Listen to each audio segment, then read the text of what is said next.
Alhamdulillah wassalatu wassalamu ala rasulillah amma ba'd fa bismillah assalamu alaikum wa rahmatullah. Indeed, all praise and thanks are due to Allah, and peace and blessings be upon His Messenger. Proceeding to the video, we begin with Allah's name, so peace be upon you, welcome and greetings. So we're going to jump straight now into the refuge, seeking refuge. Before we recite Quran, we always seek refuge with Allah from shaitan, because that's what Allah subhanahu wa ta'ala instructs us to do in Surah An-Nahl. So one of the ways of doing it, a'udhu. So alif, fatha, then ayn, dhamma, wow. So that's a link, that's a madul asli, 2 haraka. So a, and then a'u. So first alif, then ayn. A'udhu.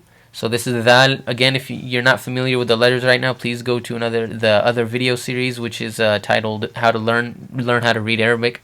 And in there, the first video is the makharij, or the pronunciation of the letters. So basically, the whole point of these videos is to help you understand what you're saying in Salah and how to say it properly. And the foundation of all this is in the letters, and the letters are in the previous video. So back to this one. A'udhu billahi. This is ha, he, mina, shay. So not a lot of people here say mina, me. And we only make a kasra, like an a sound, if the next letter has a sukoon or shadda. So noon doesn't have a shadda or sukoon, so we're gonna say mina, not mina. A'udhu billahi minash shaytanir rajim. Nirrajim.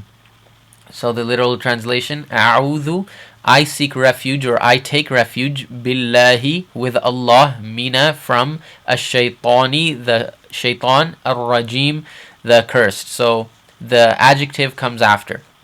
In English we say black shirt, black is the adjective. In Arabic we would say qamisun aswad, we'd say shirt black. That's how it's literally translated. But in our language, we're going to rearrange the order, so just to make the syntax match. So we say, A'udhu billahi minash shaytanir rajim. I take refuge with Allah from the accursed shaitan, which is the Satan, which is the devil.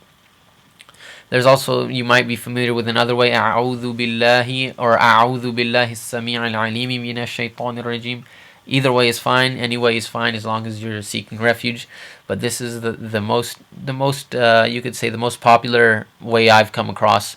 So that's why I decided to include in this video. Again, if you come across anything that you might not say in your salah, it's not such a big deal, as long as you were taught and you can clarify that what you were taught is in the hadith. So then it's all okay, inshallah. So next one, we start in the name of Allah. Bismillahir ra. So there's a shadda on the ra. Ra. Bismillahir rahmanir rahim. So over here, the ha here has a sukoon, so we're going to say rahma. But over here, the ha doesn't have a sukoon, so we're not going to say rahim. So if you heard me, I merged it. Rahim. We're not going to say that. We want to say ra, then him. Rahim. So there, what you didn't hear me merge it this time. So that's what we want to do. Bismillahir rahmanir rahim. One more time. Bismillahir rahmanir rahim. So literally, bismi, be the preposition be in Arabic is used to say with or in. So in the name of Allah, Bismillahi, Ar-Rahmani, the most intensively merciful, Ar-Rahimi, the most extensively merciful. Now you might be thinking, well, what's up with this translation? Generally, we're used to most gracious, most merciful. But generally, in Arabic, most words have a 3-letter root, or a majority do, but I can't say all of them. But most of them with verb forms will have a 3-letter roots. You might have a little differently, but this is just the common default we're going after. So ra, he, ha, and mim. Rahima, you know how we say rahimahullah, may Allah have mercy on him. So the root of ra, ha, mim, also what we translate as rahma, or we call rahma, this means mercy. So in these two words, we say rahman, rahim. So the root of rahman is raha and mim, and the root of rahim is raha mim. So it's just my opinion, it doesn't make sense to translate like two words that are really close in meaning with two different words that we don't really understand. I always had a trouble for some reason understanding most gracious, most merciful. The most merciful was okay, but then the most beneficent, most gracious, and those kind of things is like you could imagine it, but it's just not comprehensive. It doesn't drive that understanding home.